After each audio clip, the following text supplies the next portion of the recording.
Herzlichen willkommen zu meinem YouTube so hello guys, एक बार फिर आपका स्वागत है एक नई वीडियो में।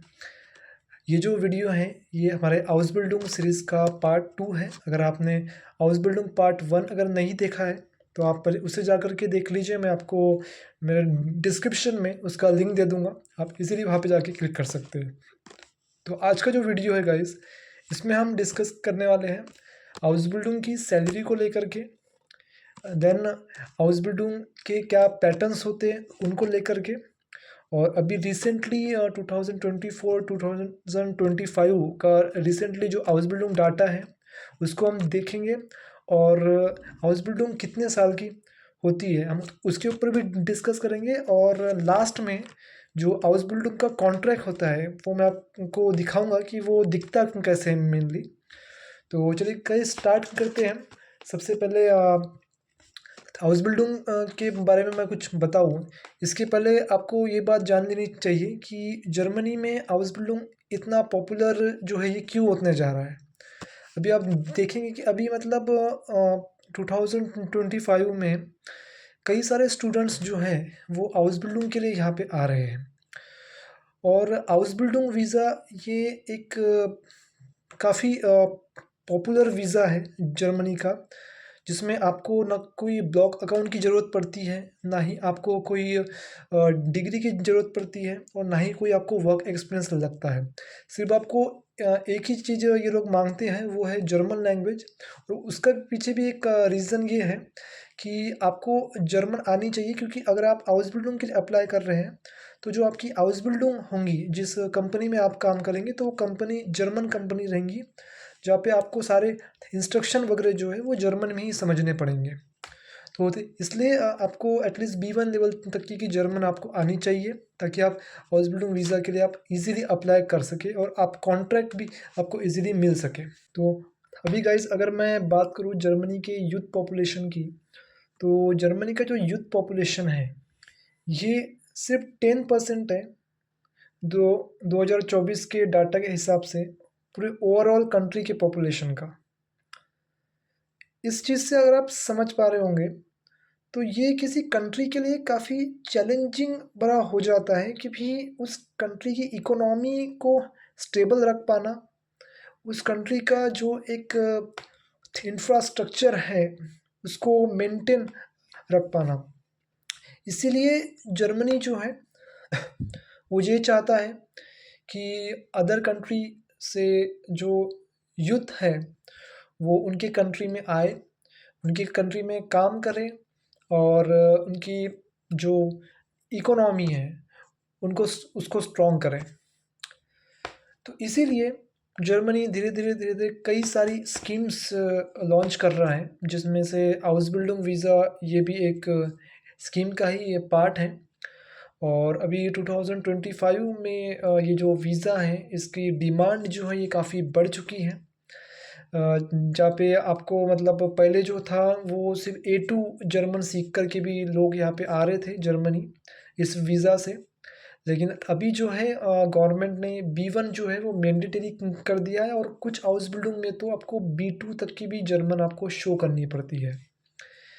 यानी कि दिन ब दिन आपको आप देख पा रहे होंगे कंपटीशन जो है वो बढ़ रहा है जर्मनी में।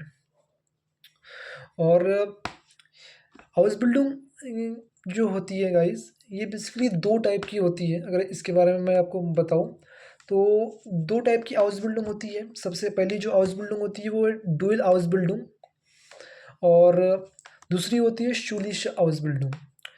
डुअल Ausbildung जो होती है इसमें ना आप किसी कंपनी में काम करते हैं, प्लस आप की थ्योरेटिकल क्लासेस भी होती है, और इसमें जो भी कंपनी में आप काम करते हैं वो कंपनी आपको सैलरी भी देती है। इसके अलावा जो डुअल Ausbildung जो होती है इसमें आप अच्छा खासा मनी अर्न करते हैं, और खुद के जो एक्सपेंसेस होते हैं उसकी आपको टेंशन नहीं होती, और ना ही आपको कोई ब्लॉक अकाउंट शो करने की ज़रूरत पड़ती है। लेकिन जो Schulische Ausbildung होती है इसमें जो फोकस है ये सिर्फ थ्योरेटिकली चीज़ों पर किया जाता है, यानी कि इसमें कंपनी का कोई रोल नहीं होता है। इसमें सिर्फ आप किसी यूनिवर्सिटी में जाकर के आप क्लासेस लेते हैं और इसमें क्या है कि इसमें आपको सिर्फ मतलब थ्योरेटिकल चीज़ें सिखाई जाएंगी, जबकि प्रैक्टिकल चीज़ें इसमें उतनी नहीं होती जितनी कि डुअल हाउस बिल्डिंग में होती है। इसीलिए ये एक कारण है कि मतलब मोस्ट ऑफ द जो कैंडिडेट हैं जो जर्मनी आते हैं, तो वो मिडिल क्लास फैमिली के होते हैं, तो वो इतना अफोर्ड नहीं कर पाते कि मतलब वो एक प्रॉपर एक ट्रेनिंग ही ले हो। इसीलिए जो मोस्ट ऑफ द कैंडिडेट है वो डुअल हाउस बिल्डिंग सिलेक्ट करते हैं, क्योंकि इसमें उनको अच्छी सैलरी भी मिलती है, प्लस एक अच्छा एजुकेशन भी मिलता है, एक अच्छी ट्रेनिंग भी मिलती है और थ्योरेटिकली प्लस प्रैक्टिकली उनको नॉलेज मिलता है। और गाइस, ये जो हाउस बिल्डिंग होती है, ये हाउस बिल्डिंग अगर आपके पास में सारे डॉक्यूमेंट अगर हैं तो आप इसे अप्लाई कर सकते हैं। मे बी जून के बाद आप इसे अप्लाई कर सकते हैं, क्योंकि जून में यहाँ पे सारी हाउस बिल्डिंग डेट्स ओपन हो जाती है। और आप जून के बाद अगर आपका B1 क्लियर हो गया आपका जर्मन लैंग्वेज का, तो आप इजीली इसके लिए अप्लाई कर सकते हैं। और मैंने लास्ट वीडियो में मैंने कुछ वेबसाइट्स के लिंक थे जो मैंने मेरे डिस्क्रिप्शन में दिए थे। इस वीडियो के डिस्क्रिप्शन में भी मैं एक बार लिंक डाल दूँगा। और अब गाइस हम इंडिविजुअली डिस्कस करते हैं कि मतलब मिनिमम से मिनिमम कितनी सैलरी आपको हाउस बिल्डिंग में मिलती है। तो मैं अगर आपको बताऊं तो सबसे पहला जो हाउस बिल्डिंग है जो यहाँ पे मतलब काफ़ी डिमांडिंग है, वो है nursing house building. Nursing house building में आपको अप्रोक्सीमेटली इतना जो अमाउंट है आप स्क्रीन पे देख पा रहे होंगे, इतना अमाउंट आपको नर्सिंग हाउस बिल्डिंग में मिल जाएगा। ये मैं एग्जैक्ट श्योर नहीं हूँ क्योंकि हर कंपनी के हिसाब से ये अमाउंट कैरी करता है, लेकिन आप इतना अमाउंट जो है ये अपने नर्सिंग हाउस बिल्डिंग में आप मान सकते हैं।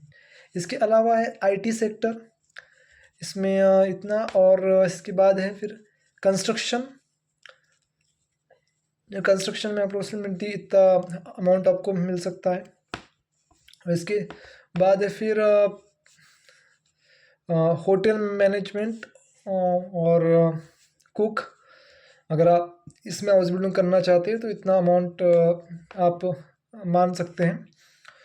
और इसके अलावा भी अब क्योंकि अब 300 प्लस हाउस बिल्डिंग प्रोफेशंस है, तो आप इनकी जो वेबसाइट्स है housebuilding.de, आप वहाँ पे जा कर के आप चेक कर सकते हैं। और मैं आपको लास्ट में इसका जो कॉन्ट्रैक्ट है कि भी हाउस बिल्डिंग कॉन्ट्रैक्ट जो है वो बेसिकली दिखता कैसा है आपको एक बार दिखा देता हूँ। कि आप जैसे कि यहाँ पे आप देख पा रहे होंगे, ये हाउस बिल्डिंग कॉन्ट्रैक्ट है, मीन्स वोकेशनल ट्रेनिंग कॉन्ट्रैक्ट। तो जैसे आप देख पा रहे हैं इसमें कंपनी की सारी डिटेल्स लिखी हुई होती है, जैसे कंपनी का नाम, कंपनी का address, phone number, email ID और एम्प्लॉयर का नाम भी यहाँ पे मेंशन होता है। और आप किस प्रोफेशन के लिए आप अप्लाई कर रहे हैं वो प्रोफेशन भी यहाँ पे दिया हुआ होता है।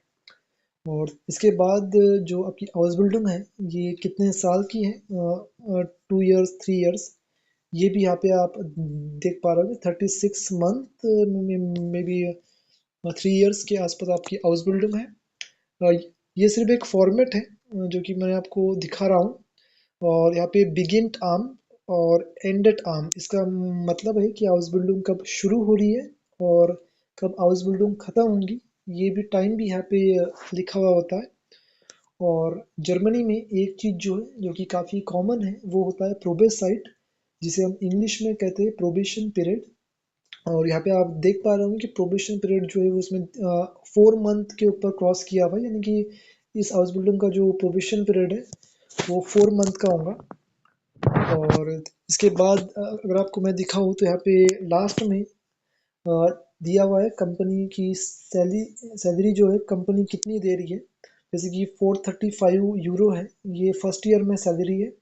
उसके बाद यानी कि जैसे जैसे आप सेकेंड ईयर थर्ड ईयर जैसे आप आगे बढ़ते हैं तो आपकी सैलरी जो है वो बढ़ती जाती है। लेकिन जो क्योंकि अभी 2025 के ट्रेंड के हिसाब से आपकी जो सैलरी है वो मे बी 950 यूरो या 1000 यूरो के आसपास ही आपकी सैलरी होती है फर्स्ट ईयर में। और अगर आप यहाँ देख पा रहे हो तो यहाँ पे regelmäßige wöchentliche Arbeitszeit beträgt 38,5 Stunden, मतलब कि आपको कितने घंटे आपको काम करना है वो भी यहाँ पे मेंशन होता है। और इसके बाद मेन मेन चीज़ कि आपको साल में कौन से साल में आपको कितनी छुट्टियाँ मिलेंगी वो भी आपको यहाँ पे मेंशन किया जाता है। जैसे कि आप देख सकते हैं कि 2018 में उसे कितनी छुट्टी है, 2019 में कितनी छुट्टियाँ हैं। और अगर कोई चाहे तो वो 2 साल की छुट्टी वो 1 साल में भी ले सकता है, ये भी चीज़ पॉसिबल होती है इस हाउस बिल्डिंग में। और लास्ट में अगर आप देख पा रहे हो तो कंपनी के जो एम्प्लॉयर है और जो एम्प्लॉय है उनका सिग्नेचर होता है, और कॉन्ट्रैक्ट किस डेट को साइन किया गया है वो डेट भी यहाँ पे मेंशन होती है। तो गाइज इस तरीके से कुछ आपका हाउस बिल्डिंग फितराक होता है, यानी कि वोकेशनल ट्रेनिंग कॉन्ट्रैक्ट। और इसी कॉन्ट्रैक्ट की ज़रूरत आपको पड़ती है एमबीसी में। और एमबीसी इसी कॉन्ट्रैक्ट को आपको इसी कॉन्ट्रैक्ट के थ्रू आपका वीज़ा आता है। और ये जो हाउस बिल्डिंग कॉन्ट्रैक्ट है ये जब आप B1 पास कर लेते हैं और जब आपका फाइनल इंटरव्यू होता है और वो इंटरव्यू अगर क्लियर हो गया, एम्प्लॉयर को अच्छा लगा आपका जो मतलब परफॉर्मेंस है, आपका जो जर्मन लैंग्वेज है, और तो एम्प्लॉयर जो है आपको ये हाउस बिल्डिंग फितराक जो है मतलब वोकेशनल ट्रेनिंग कॉन्ट्रैक्ट ये आपके ईमेल पर सेंड कर देते हैं, जो कि आपको एम्बेसी में वीज़ा के टाइम पे आपको ये देना पड़ता है।